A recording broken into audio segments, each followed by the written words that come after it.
Ya, baik. Di sini saya akan memberikan tanggapan terhadap sebuah video dari Pendeta Markus Nome. Untuk itu mari kita saksikan videonya.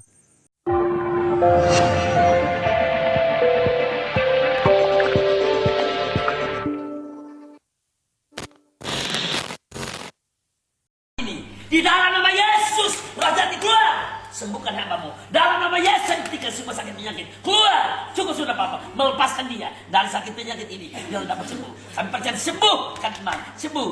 Dalam nama Yesus, rubah suara ini. Biar hamba bisa berkata-kata. Haleluya, puji Tuhan. Terima kasih. Haleluya. Saja. Tenang. Satu bantu dia. Ya, Bapak, ini bantu bangun. Sudah. Ya. Bangun sudah.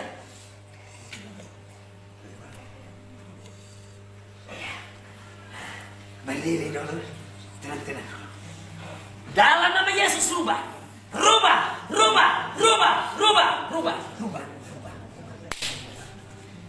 Dalam Yesus rubah. Sembuhkan, nyatakan kapan saya sembuh. Kami bisa hentikan semua sakit. Dalam nama Yesus rubah. Haleluya. Awas pintu, awas jalan. Ibu jalan.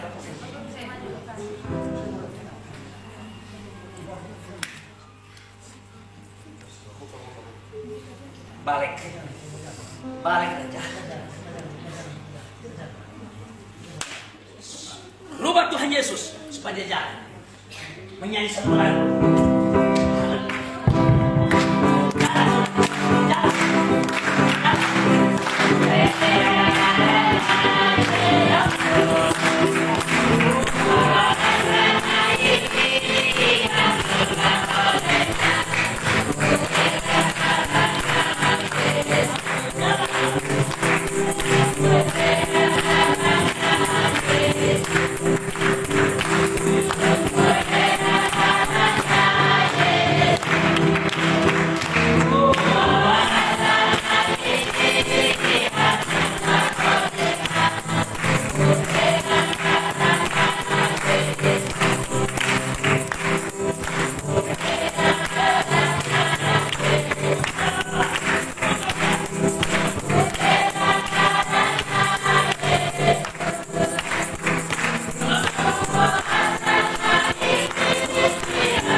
Haleluya. Kami bangun sendiri.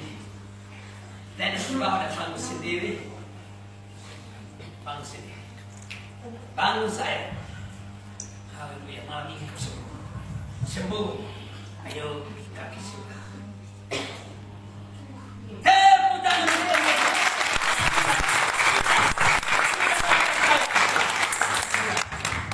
Jalan sudah. Minggu ini Bapak sudah. Jalan sudah. Tidak bisa siapkan minggu semua. Haleluya.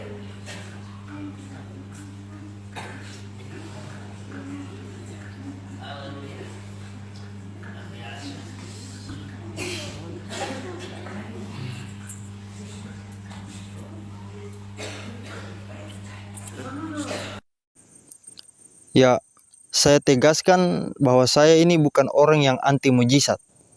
Saya percaya sampai saat ini mujizat masih bisa terjadi. Hanya saja saya tidak mau terima semua mujizat. Setiap orang yang pakai nama Tuhan Yesus untuk melakukan mujizat itu berarti dari Tuhan, tidak. Di dalam 1 Yohanes 4 ayat 1. Saudara-saudaraku yang kekasih, janganlah percaya akan setiap roh, tetapi ujilah roh-roh itu, apakah mereka berasal dari Allah. Sebab banyak nabi-nabi palsu yang telah muncul dan pergi ke seluruh dunia. Nah, Alkitab perintahkan kepada kita agar jangan terima setiap roh, tetapi uji. Nah, lalu bagaimana cara kita menguji? Begini ya, Kita ini adalah manusia yang berdosa, dan kita tidak bisa menggunakan perasaan kita, manusia yang berdosa ini, sebagai standar untuk mengukur kebenaran. Makanya kita harus pakai Alkitab. Firman Tuhan adalah standar untuk mengukur kebenaran. Kalau kita lihat mujizat tentang orang lumpuh disembuhkan ya di dalam Alkitab. Markus 2 ayat 10 sampai 12. Berkatalah ia kepada orang lumpuh itu, "Kepadamu kukatakan, bangunlah, angkatlah tempat tidurmu dan pulanglah ke rumahmu." Dan orang itu pun bangun, segera mengangkat tempat tidurnya dan pergi keluar di hadapan orang-orang itu. Sehingga mereka semua takjub, lalu memuliakan Allah. Katanya, "Yang begini belum pernah kita lihat."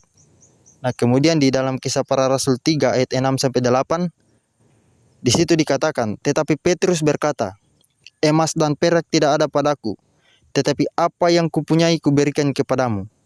Demi nama Yesus Kristus orang Nazaret itu, berjalanlah." Lalu ia memegang tangan kanan orang itu dan membantu dia berdiri. Seketika itu juga kuatlah kaki dan mata kaki orang itu. Ia melonjak berdiri, lalu berjalan kian kemari dan mengikuti mereka ke dalam bait Allah. Berjalan dan melompat-lompat serta memuji Allah. Nah, inilah kesembuhan sejati. Nah, perhatikan mujizat yang dilakukan oleh Yesus tadi di dalam Markus 2 ayat 10 sampai 12 yang saya bacakan itu. Orang itu bukan saja bangun dari tempat tidurnya dalam keadaan sehat walafiat, tetapi untuk menunjukkan bahwa kekuatannya telah pulih sempurna, ia segera mengangkat tilamnya dan pergi keluar di hadapan orang-orang itu. Mereka semua takjub, lalu memuliakan Allah, seperti yang seharusnya demikian, sambil berkata, "Yang begini belum pernah kita lihat." Nah, coba lihat, mujizat sejati itu tidak main-main. Ketika dibilang sembuh, maka langsung sembuh total. Makanya orang-orang kaget, yang begini belum pernah kita lihat. Nah, bandingkan dengan yang dilakukan oleh pendeta Markus Nome tadi. Kemudian yang dilakukan oleh Petrus. Seketika itu juga kuatlah kaki dan mata kaki orang itu. Orang itu berjalan kian kemari, melompat-lompat, serta memuji Allah.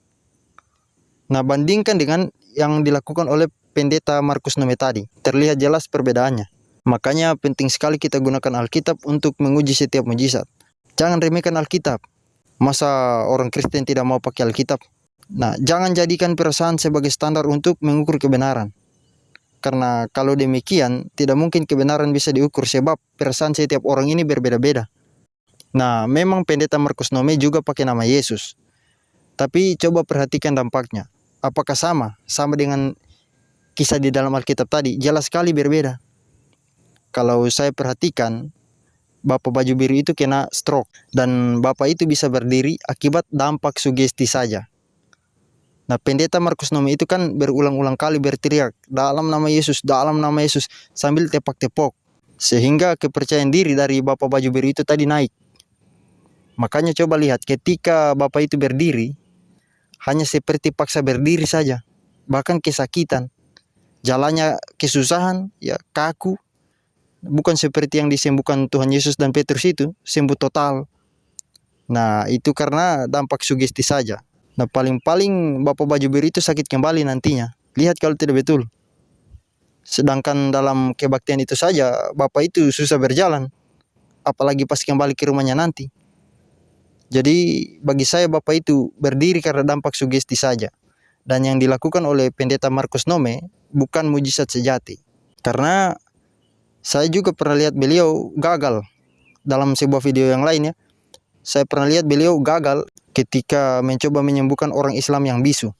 Tapi orang itu tidak bisa bicara. Jadi, sekian dari saya.